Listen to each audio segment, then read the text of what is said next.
Yeah, the last minute stuff sometimes works out the best. Yeah, Well, I'll jump right into it then if you're all right. yeah, cool.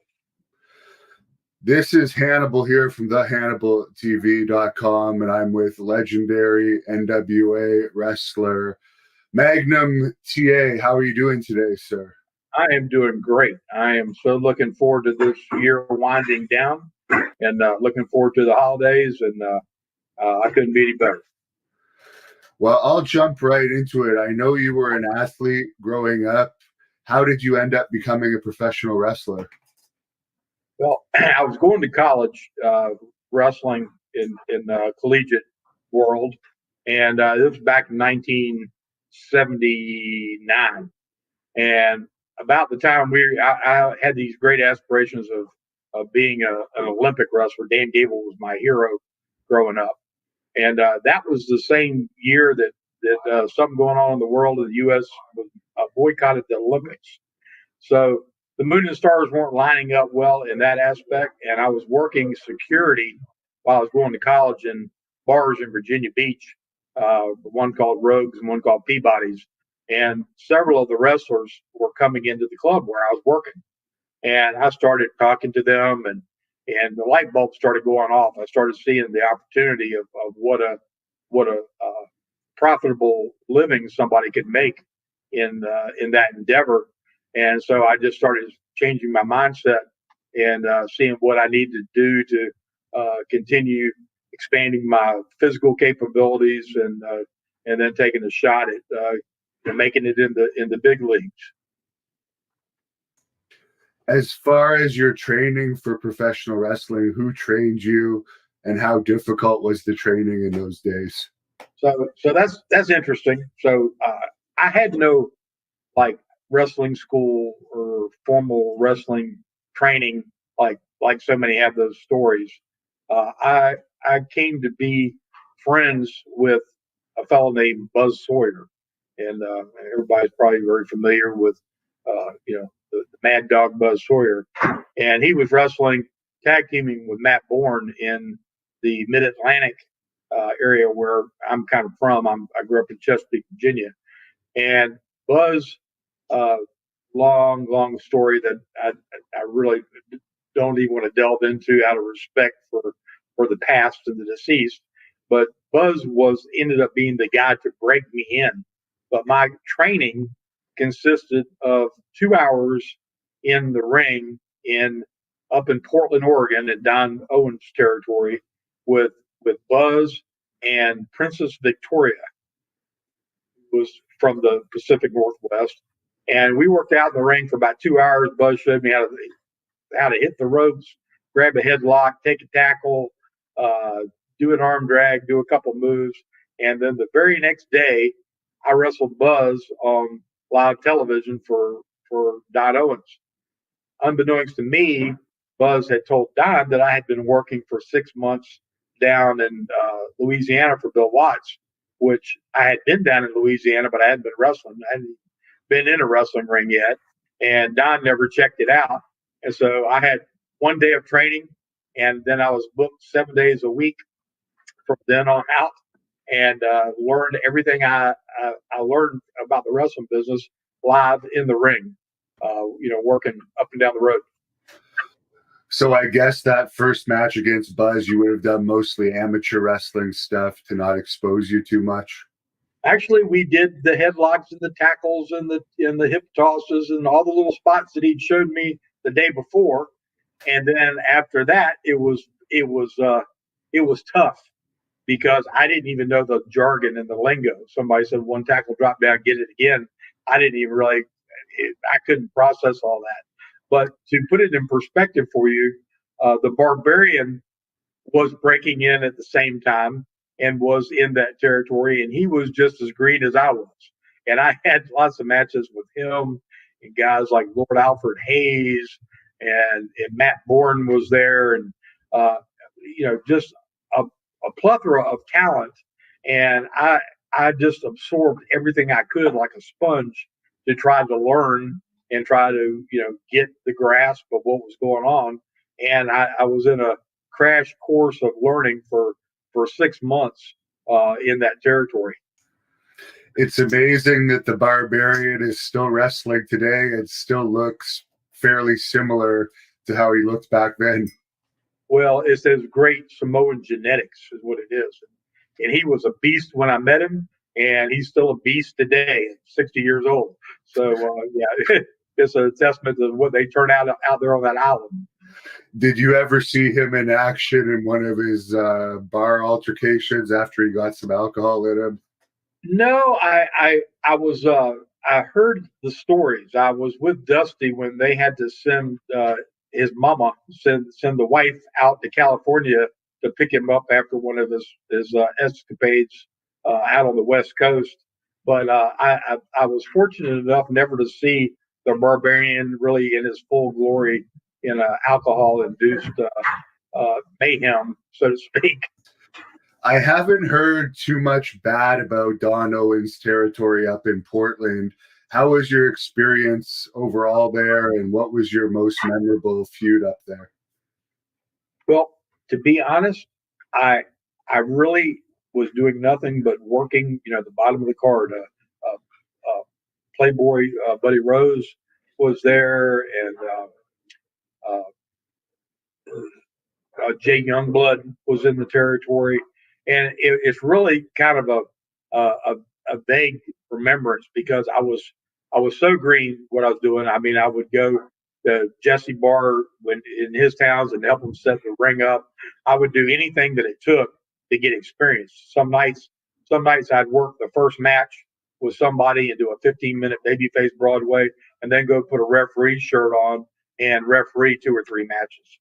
So I was doing everything I could to learn every aspect I could in this crash course about the business because again I hadn't had 2 weeks of training prior to this, much less what a lot of people went through, and it was absolutely miraculous that I was able to do what I did and not kill somebody in the process. One of my stories, Gene Kaniski, former world's heavyweight champion, and I worked in Seattle, and Gene picks me up, drops me behind him, and tells me to roll him up. And I don't know what a roll up is, and I belly to back suplexed him on his head because I just had to think of something to do. And he was such a big, rough, tough, rugged guy. He just laughed about it afterwards. He didn't have any idea how green I was, but I mean, those were the kind of things that I did over that 6 month period of time. But again, it was 7 days a week, so I came out of there with 180 matches under my belt.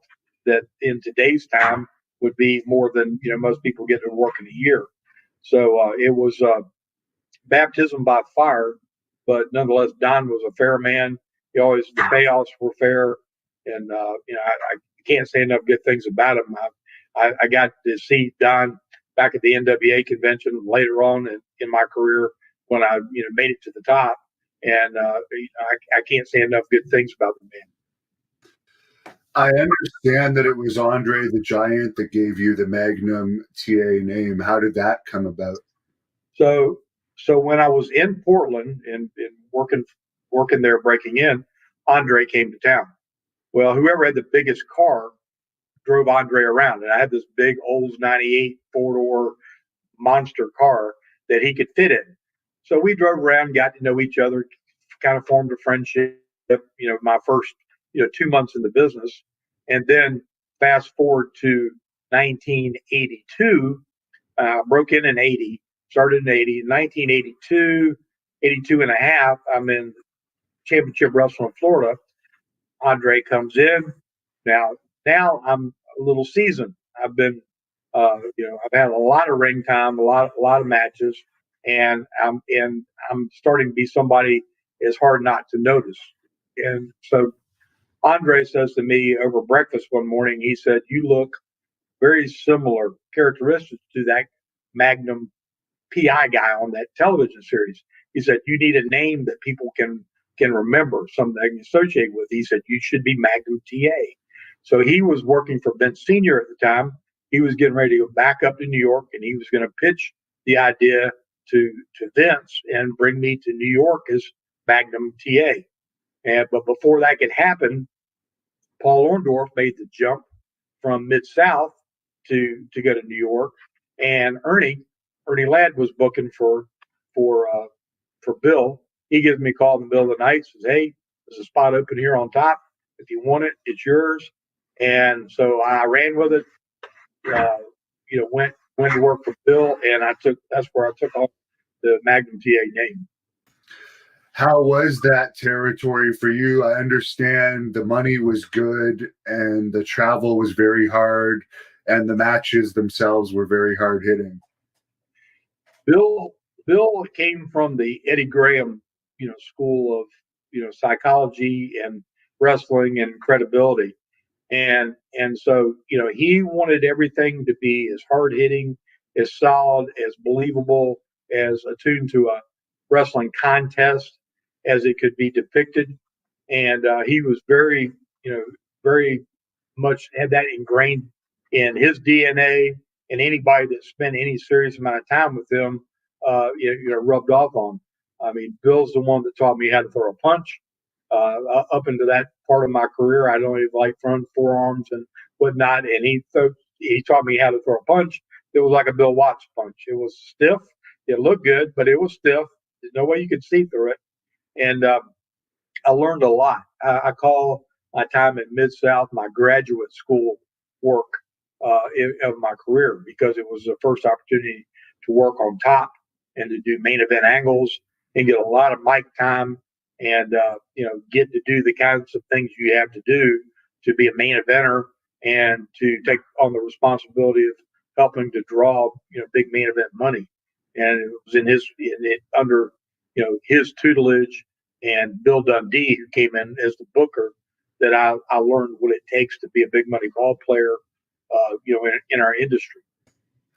Who were some of the wrestlers you feuded with while you were in that territory? So when I started out, they tagged right off the bat. They tagged Jim Duggan and I together, and we had countless tag team matches with like Ted DiBiase and uh, goodness, I can't even think of all the names right now. Jim the Anvil Neidhart was there, and we had the tag team thing that was just kind of a traditional wrestling type feuds, and I went round and round with Hacksaw Butch Reed. He was the North American Heavyweight Champion, chasing him for that championship.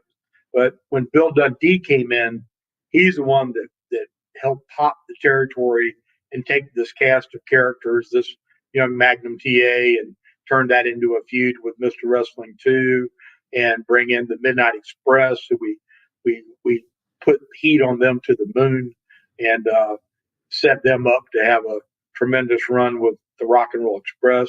Again, Ted DiBiase was there. Steve Dr. Death Williams was there. Barry Darso, uh, Rick Rude. I mean, there was just talent, so deep in the territory. And every night, we had hard hitting, believable, wrestling contests, and they were selling out all their venues at the time. For the last year I was there, I mean, a small venue like Houma, Louisiana, or Lafayette, and we were doing averaging $20,000 a night in those buildings, and the territory was on fire. Bill, I'm sure that was his the heyday of his run as a promoter in that Mid South. I know you were usually a baby face, but I understand there was a lot of fan attack incidents in that territory. Were you ever in the ring when either a riot occurred or you witnessed a scary situation with a heel?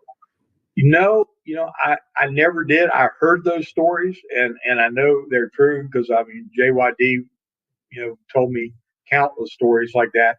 I've seen the kind of heat that could have erupted into that. I was in New Orleans the night that Wrestling 2 turned heel on Dog, and screwed him out of the North American Heavyweight title that Dog was holding at the time, and so I see how serious they could be. I mean, I heard the story of guys pulling knives on guys and cutting them going to and from and having rides where the police had to barricade the doors to keep the fans from getting back there to get to the heels.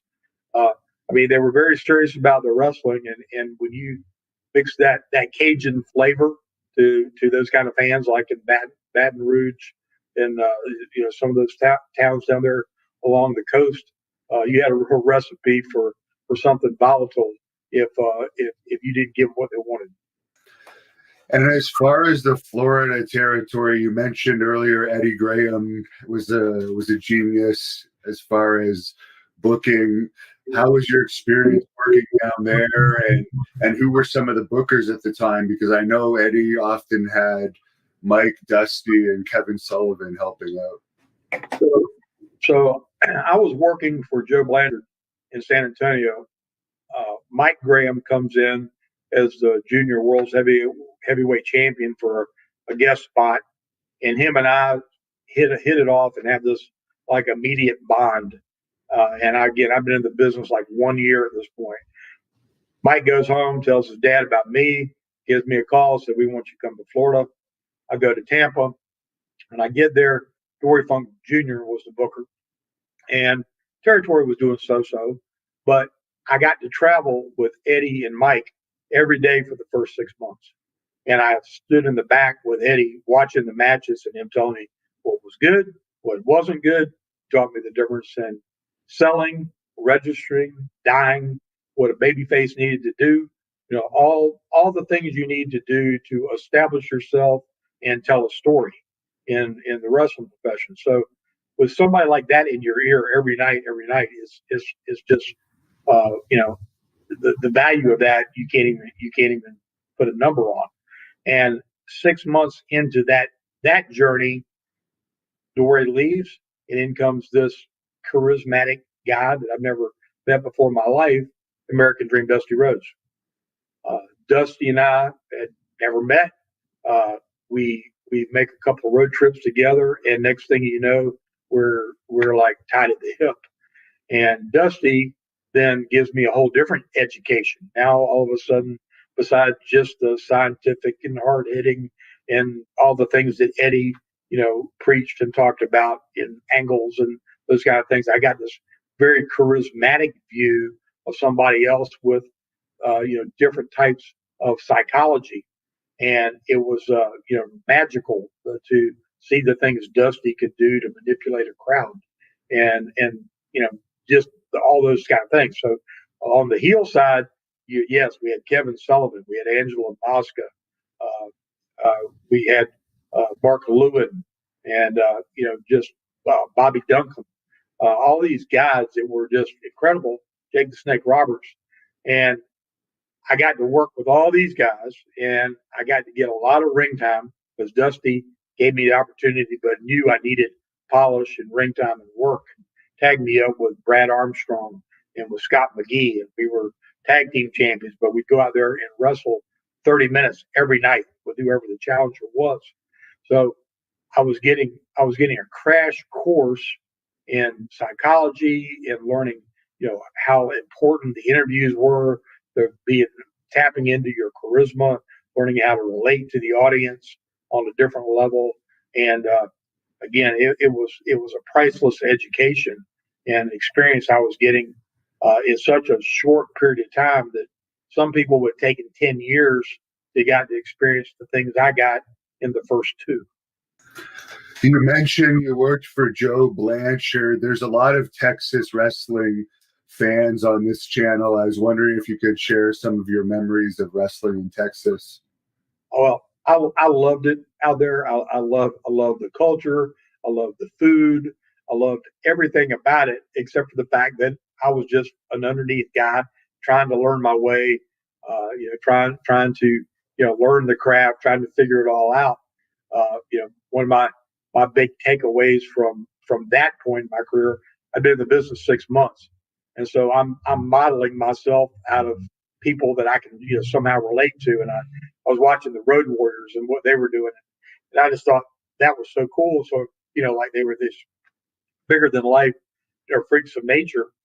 And Ray Hernandez had just come into the territory and brought with him a grocery bag about yay tall full of performance enhancing vitamins, you might say, and from Florida. And him and I start working out together, training together, and I'm determined I'm going to be 300 pounds.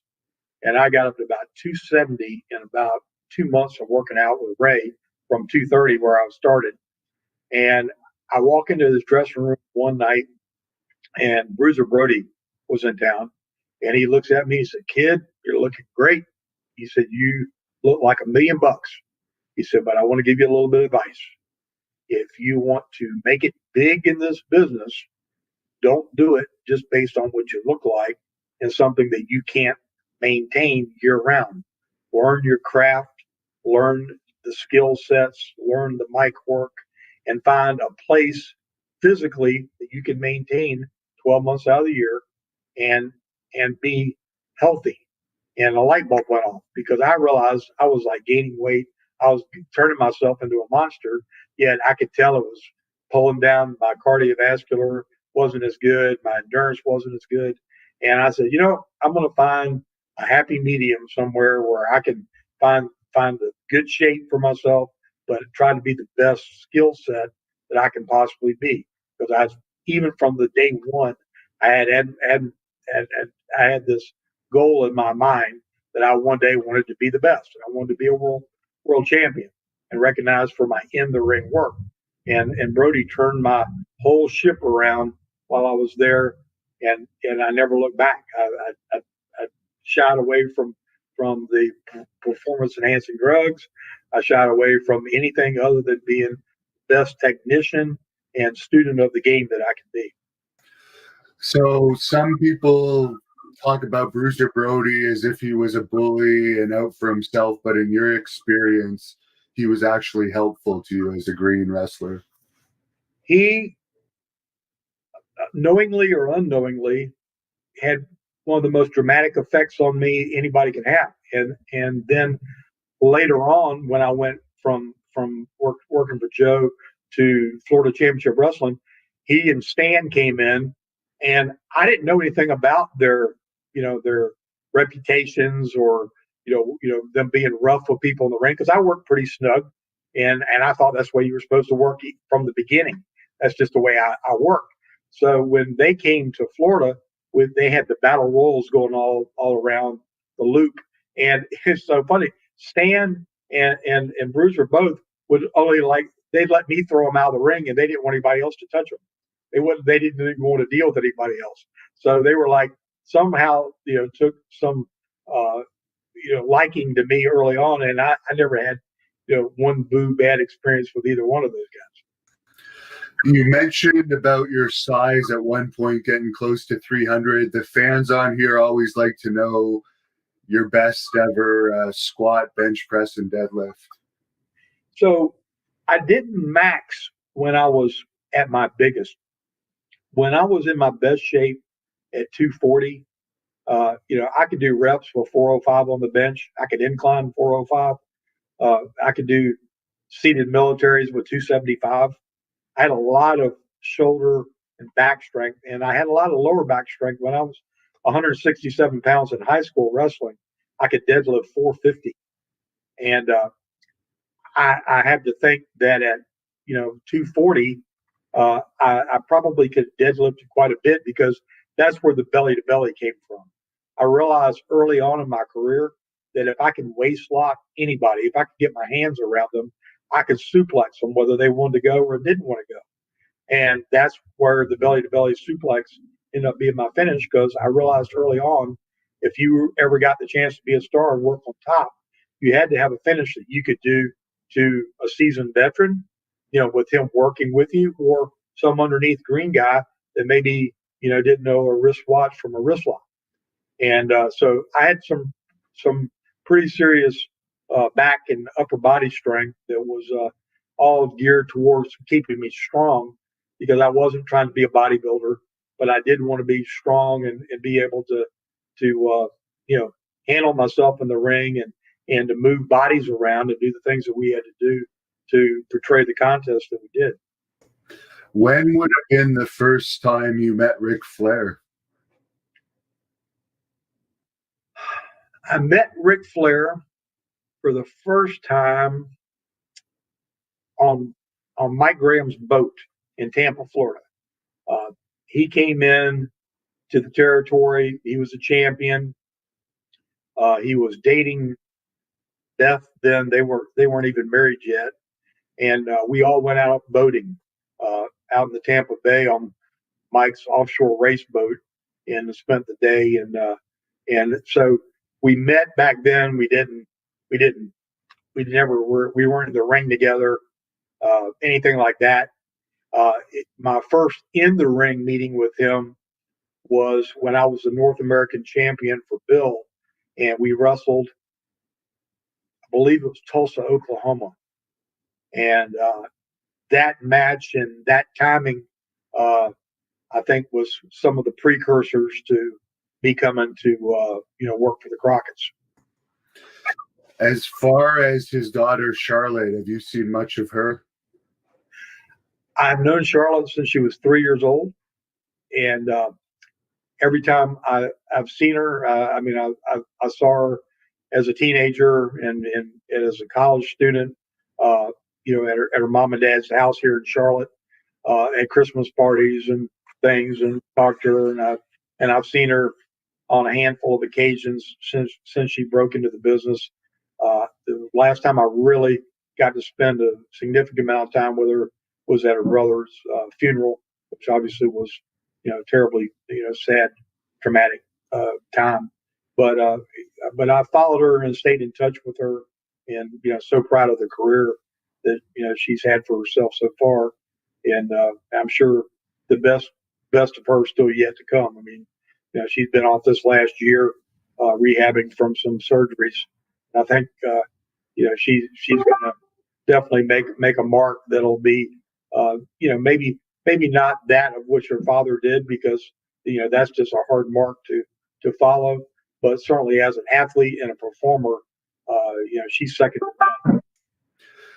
The dream match for a lot of wrestling fans would be Charlotte versus your stepdaughter, Tessa. Do you think there's a chance of that ever happening in WWE?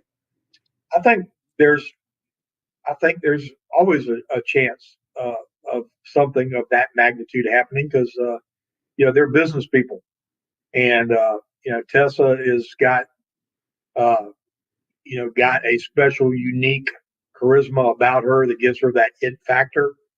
And she's been out of the mainstream with the virus stuff, shutting the world down and everything, for the last 8 9 months. But she's also been training like an absolute beast, uh, where she's living down in Tijuana, Mexico, in CrossFit training, and still working out in the ring.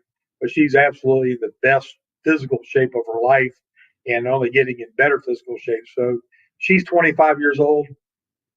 I've got to think sometime in the next 12 to 18 months, we see that being a possible reality.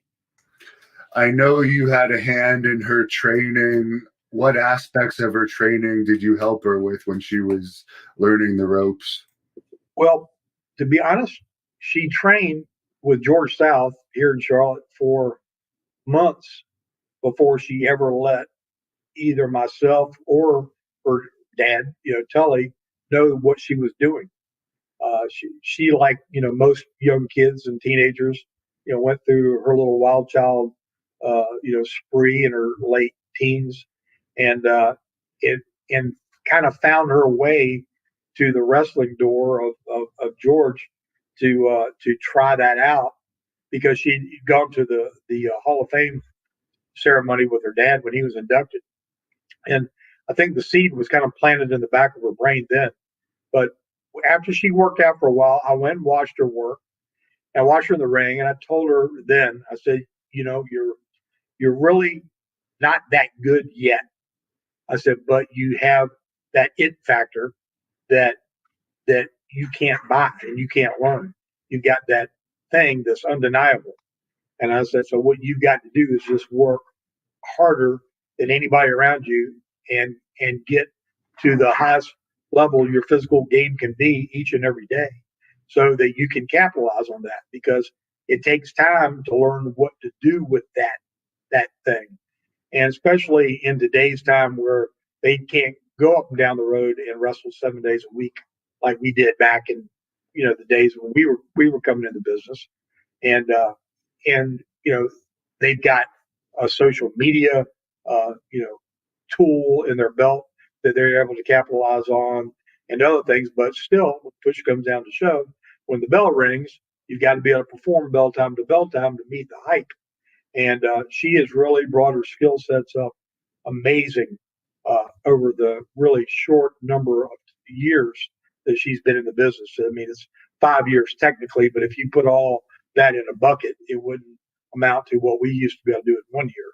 But she's doing some great things, and I think Tessa has got a lot to offer, and I think she's going to make some noise. Without getting into it too much, there was some controversy when they made her the men's champion of Impact Wrestling.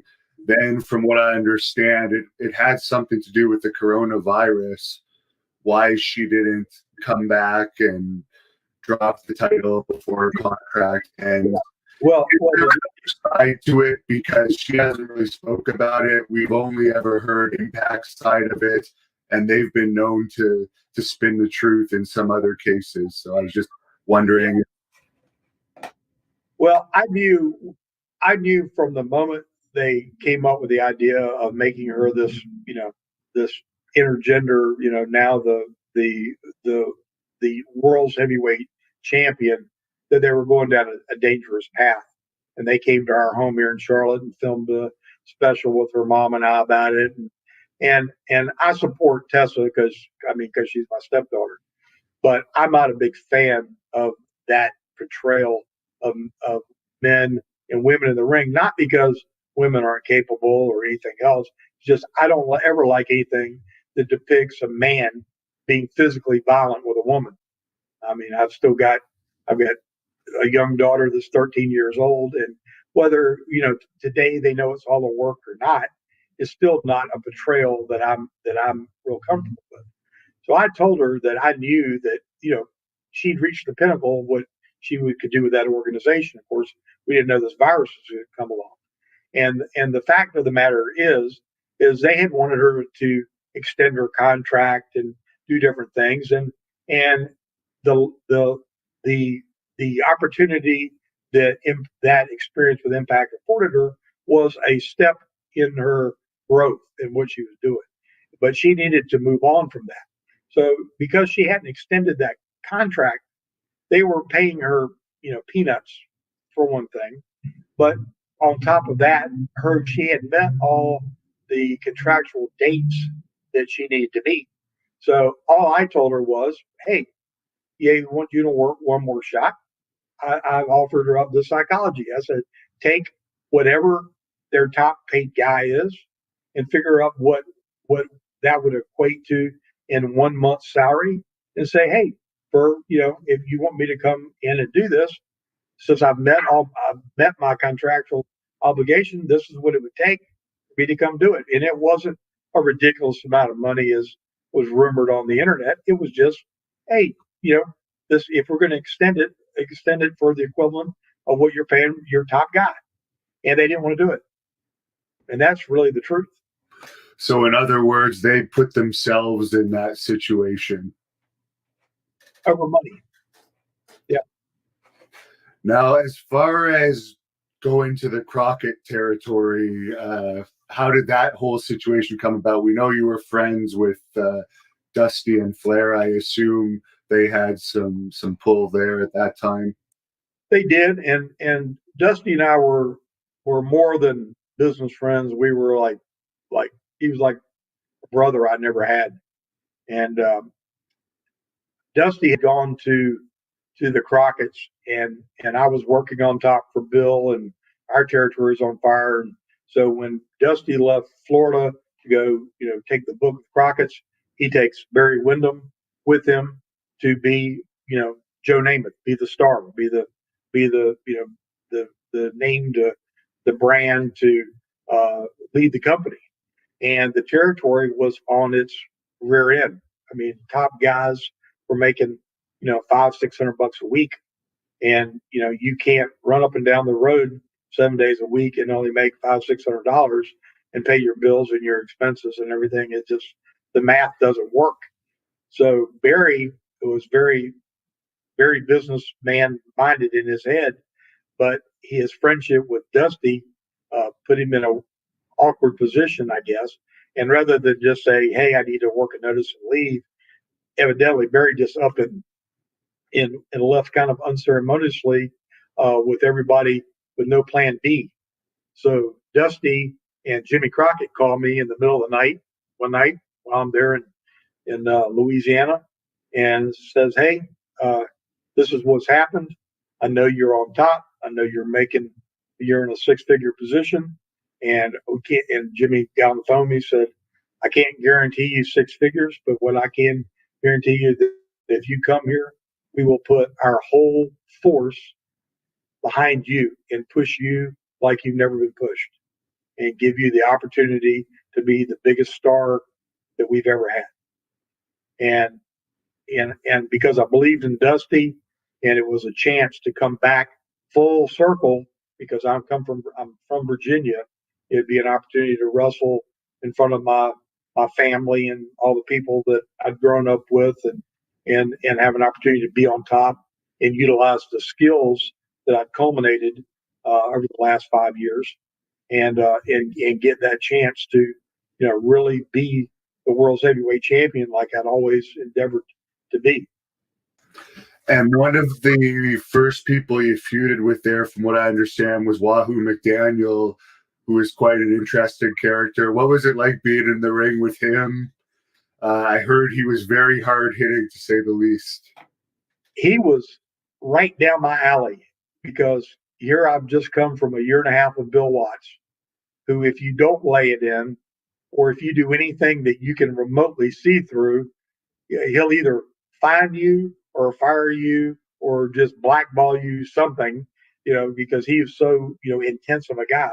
So I mean, I'm pretty rough, rugged, babyface guy, and I work solid, and I'm not afraid to I would take as good as I gave, and so yeah, I laid it in pretty good too. So when Wahoo would hit me with those big meat cleaver chops is and all those kind of things, I was right at home, and it to me.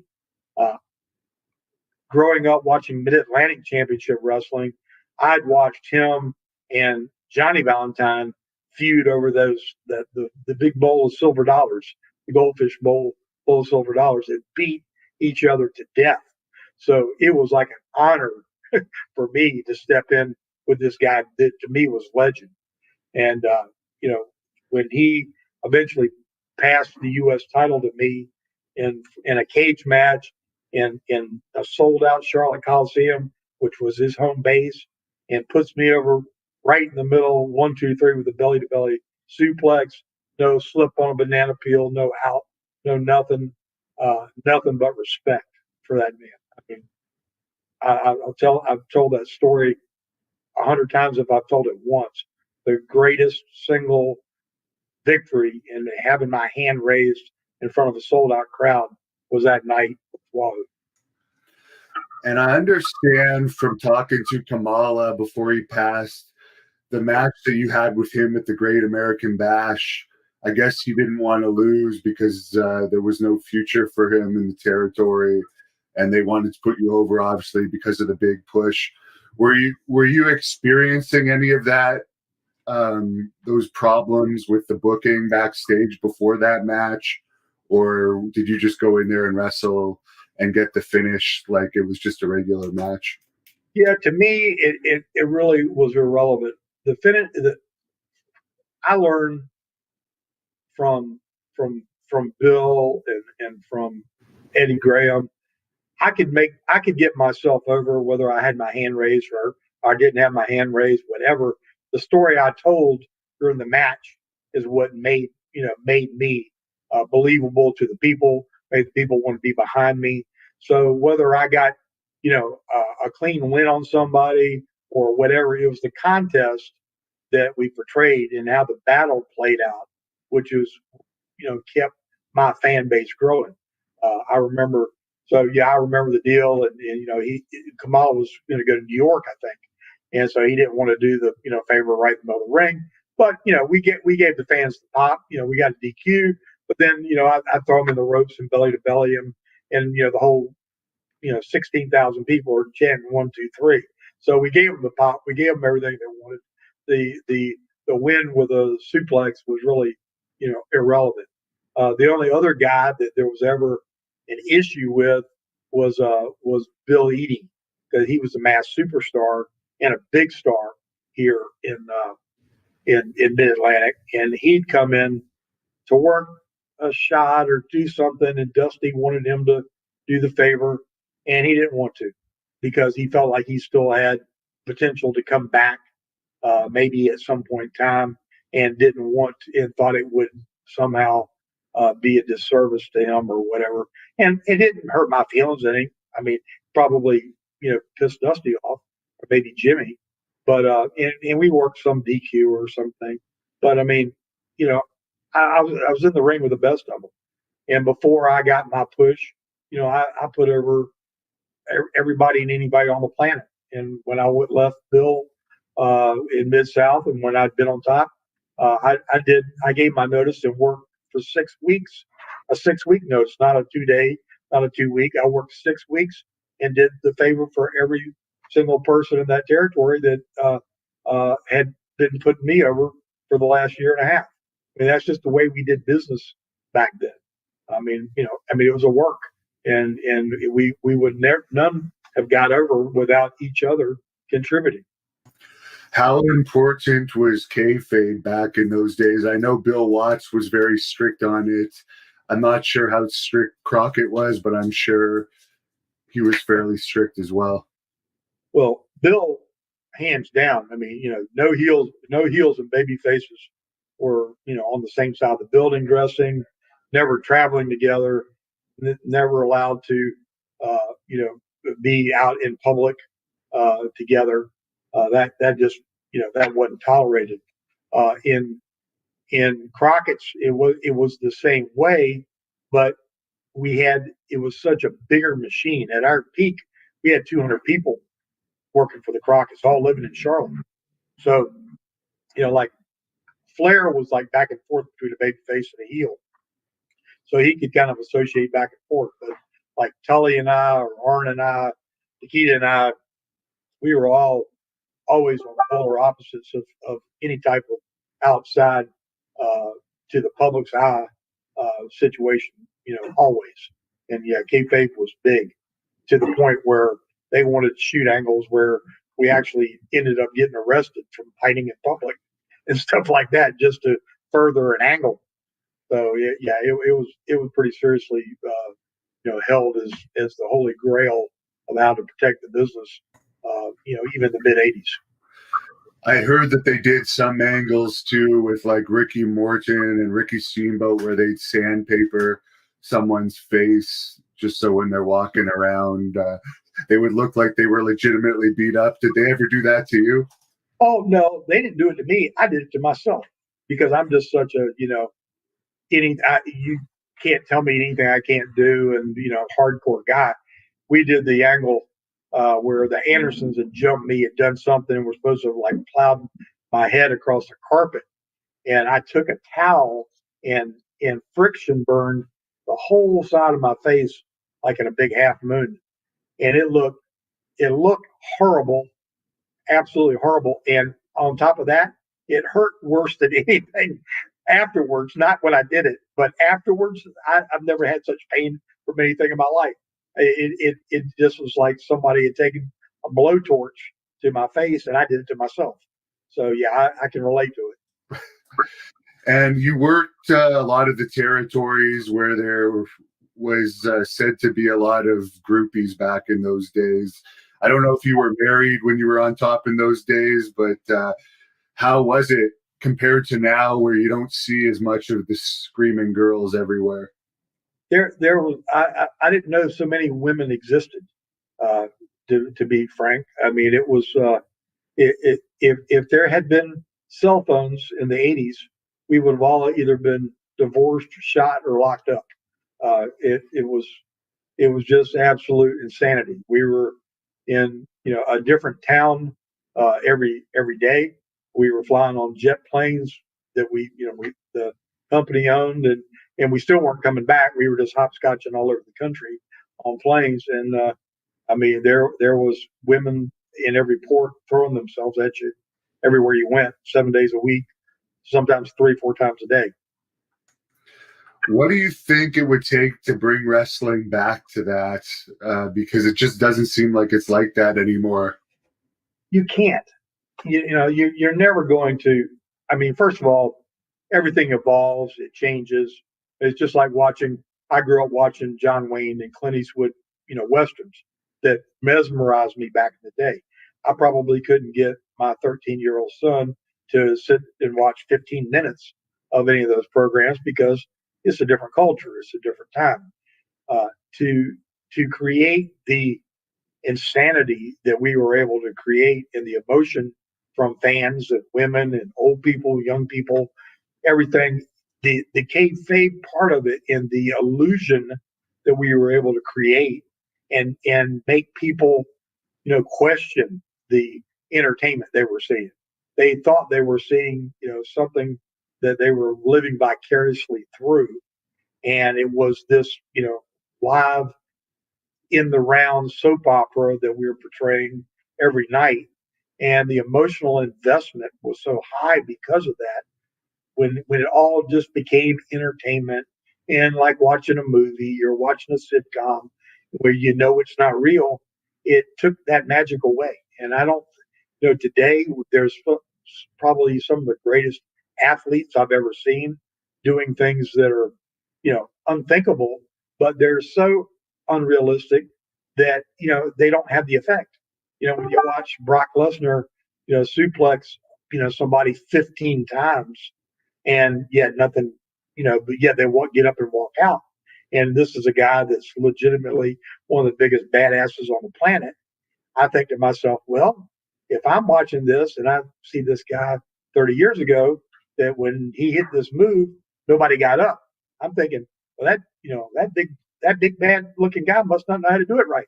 So the effectiveness and the result of doing all these high flying maneuvers and all these spectacular stuntman looking things, if they can't bust a wet paper bag in somebody's imagination of, they could have really just killed somebody, then you lose something. And it just becomes like what we used to joke about Japanese style wrestling or lucha style wrestling, that it's just a bunch of, high spot, high spot, high spot, high spot that doesn't mean anything. That's what it evolved into. Only bigger guys doing it, you know, Mick Foley jumping off the top of a steel cage, or guys doing moonsaults off of 20-foot tall cages and all these things. But they high spotted the business to death, just like we used to say. Somebody came in and hot shotted the territory and then left. So they did all this crazy crap, then they left the territory to try to pick up the pieces. Well, they did that on a global standpoint today. And so now trying to convince somebody that they should appreciate the athleticism that this is taking to portray, when they say, oh, it's scripted, and oh, they know every move they're going to do before they step in the ring, that makes it kind of a hard sell. Now, one of the greatest wrestling feuds of all time that people still talk about today, all these decades later, is you versus Tully Blanchard. Could you discuss that feud that, of course, Baby Doll also was involved with? Sure. And from the time I met Tully, I was green. I was 6 months in the business, and Tully says to me that he wants to be the best heel in the country. That's his goal. That's what he's aspiring to be, the greatest heel. He didn't ever have any desire to be a babyface. He wasn't looking for the glory. He wanted to be the hardest worker, the most in shape, to get the most heat, and to be able to and do it better than anybody else. And when he and I hooked back up when I came to the Mid Atlantic, now my skill set had come up to a different level, and my intensity and my goal as a babyface was just as intense as his as a heel. So when you combine those two work ethics, and neither one trying to step on the other, neither one really wanting to be in the other one's role, then you've got this combination that's really really hard to beat. So Tully and I worked an 8 month program to get to the culmination of that I Quit match. And of course, I don't even think you could work an 8 month program, or you can't hardly work an 8 minute program, much less an 8 month program.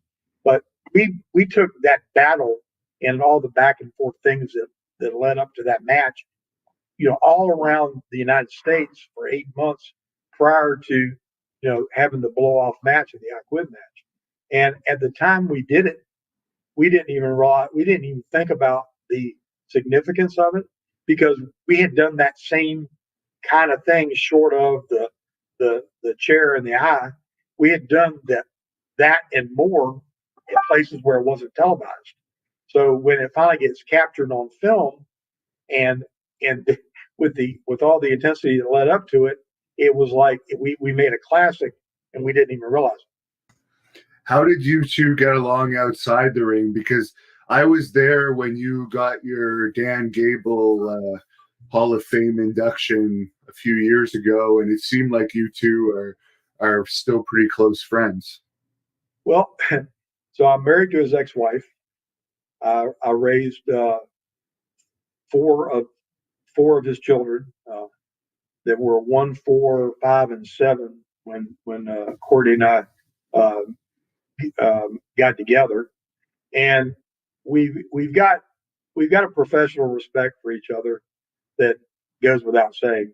But time and life and things that ensue and that we've shared vicariously because of this blended family have taken our relationship to a level that a lot of people would have a hard time understanding. But he's still a consummate professional. He's been a great parent in his kid's life, and has a completely different relationship with them today than obviously he was able to have when they were young, and the family was broken up. But we still talk, and we do these. Before the COVID thing, we've done I don't know how many you know get-togethers and one-on-ones talking about our feud, and it's like we've been tied together with this needle and thread throughout our lifetime that neither one of us would ever imagine when we met back in 1982. I'm gonna guess you probably met his wife after the divorce, which is probably why there was no heat there. Well, the thing of it is, I was at their wedding. I've known them. I've known them since they were dating, and their relationship had taken a downward spiral before I became a factor in the equation. But I mean, it's still in the very beginning. Made for some awkward moments. Certainly just out of the sheer mechanics of it. But yeah, we go way back. Something about when you get this wrestling DNA and in this fraternity ingrained in you, it truly is for life. And I think when you form the kinds of bonds that he and I did, Dusty and I did, it transcends almost all other life events. Now, I was there in Iowa, as I said, when you were inducted, and there was a four horsemen, I guess, panel that day. And when they were bringing up the accident that you had, I could see the pain in Tully when he was talking about it, and all of those guys. And I recently interviewed Barry Darso, who was in the territory at the time, and he said it was hard on everybody because it could have happened to anybody. Could you just kind of go over what happened with that terrible accident, and how you remained so strong and have become such a success afterwards? Yeah, it was a freak thing, and to your first point, it could have happened to anybody, any of us at any time. I mean, we all lived life in the fast lane. We traveled, we worked 300, 45 days plus a year, and traveled in cars and airplanes all the time. I had near misses in what could have been a plane crash. Lots of things happened. And on that particular occasion, you know, frankly, uh, I had a 911 turbo Porsche. It was like my dream car from the time I was a teenager, and the car was extremely fast, extremely nimble, gave you this crazy confidence you could do anything in it. And I was 5 minutes from my house, and I was driving 50 miles an hour, but I was on a wet road. And frankly, on that wet road at that time of night, in the conditions, I should have been driving about 30 miles an hour to have been safe. But at 50, I hit some water right in the middle of a corner that caused the car to hydroplane, lost control of it, broadside a telephone pole. My head hits the roof because I'm so big in this little bitty car. C5 vertebrae explodes. I'm instantaneously paralyzed. Don't lose consciousness, which was a blessing and a curse. But because when they finally got to me, they were getting ready to try to pull me out of the car. I said, I can't move. And which they instantly stopped trying to pull me out of the car, cut the roof off with the jaws of life, got me stabilized, got me out of there, got me to the hospital. And all the experts said, you got 1,000,000 to 1 shot of ever walking again. You've got, just the worst injury an athlete could possibly have, and gave me a really bleak prognosis. But a host of things happened. First of all, I didn't have the good sense to understand what the medical experts were telling me. So I was stubborn. I worked my whole life to build myself into what I had become as an athlete. And so I had a determination there. But I also had I had a faith inside me, first of all, that God hadn't brought me through all I'd been through just for life as I knew it to be over with at 27 years old. So I purposed myself that I had been allowed to play this superhuman character on TV for all these many, many months and years. And that now I have an outpouring of literally hundreds of thousands of letters coming into this hospital where they had to hire more people to work the telephones to try to answer and questions and things that were coming about. And I said, win, lose, or draw, if I don't ever step foot in a ring again, I refuse to quit and to be yet another statistic for somebody to say, oh, well, he, poor pitiful him. And I wanted to do whatever it took to be the best I was going to be capable of being, to try to be an example for these people that have supported me like nothing I'd ever seen in my life. We had literally had millions of people watching this program, and now I'm getting letters from doctors, from lawyers, professionals, all people, all walks of life, and they genuinely care about Terry Allen. And so now Magnum TA has a choice. I can either become that statistic the doctors have given me this prognosis, or I can dig in and walk the walk that I talked about all these years. And that was my thing. I wanted to find out whatever the watermark was that I was able to get back to which I did walk out of the hospital 5 months later under my own power, and never regained all the physical capabilities that I once had, but ended up being blessed in a whole other set of skills that I didn't even know I had. And, so now, 2020, stepdad to 5 kids, father of 3, managed to support them and take care of them as they've grown up. And, and I'm thankful every day to God that I wake up with another opportunity to do my best every day and show people that, quitting really isn't an option. You know, you've got to persevere, and you've got to have faith. You know, I believe the good Lord had a plan for all of us, and certainly He had one way bigger than me. Than that 6 years that I was in professional wrestling, that was a magic time in my life. Yet it made up this small microcosm that we're still talking about to this day, but it doesn't make up but a very small part of the man that I feel like I've become. You continued on in the wrestling business a little bit after, and then I guess you went into other domains. What made you get out of the wrestling business? It was a very weird place to be at 28, to be someone who should still be a performer and still be, in the ring, utilizing those skills that I had worked on so hard, where I had all the head knowledge because of the years of listening to Eddie and listening to Bill Watts and watching how productions, take place, and learning psychology from Dusty. I had avenues and things that I could have added and been a contributor, and that was my intent.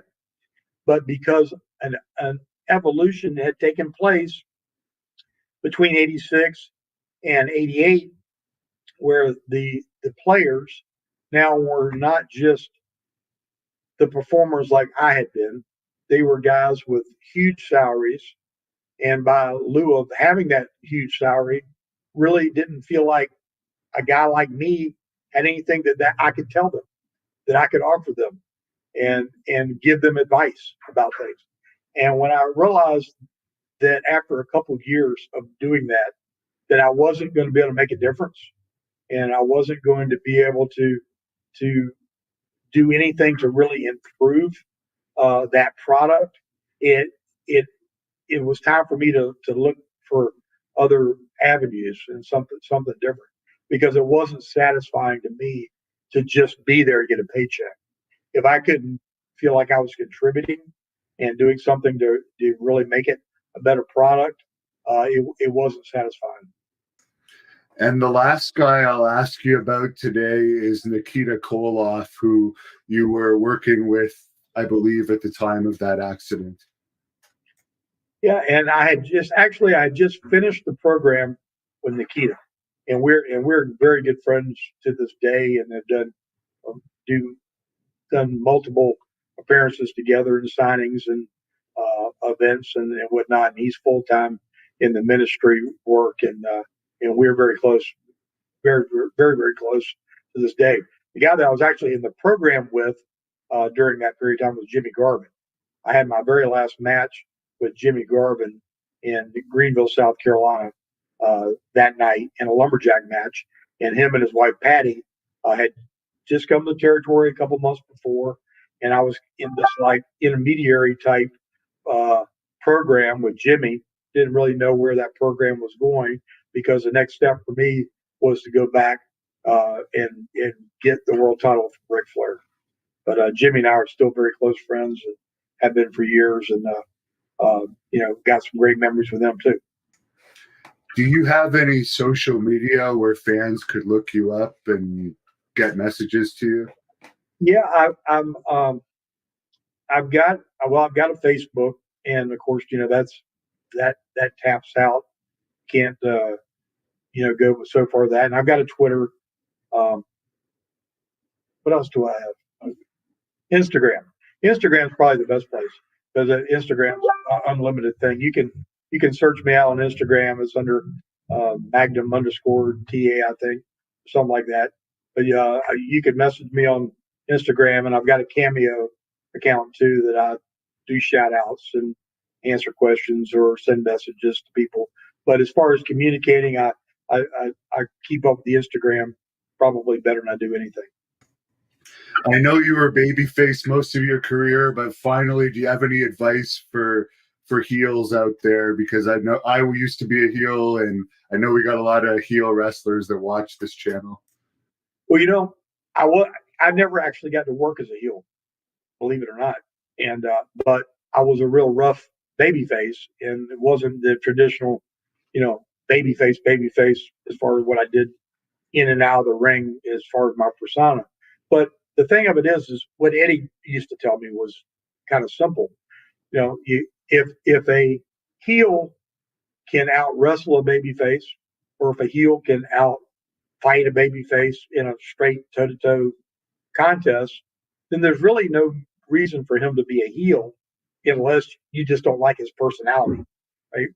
But the classic heel babyface reaction is supposed to be a babyface that frustrates the heel into taking a shortcut to get the advantage, to and not to be blatant about things that bury the referee in getting your heat, or or doing things that try to make you in a babyface line.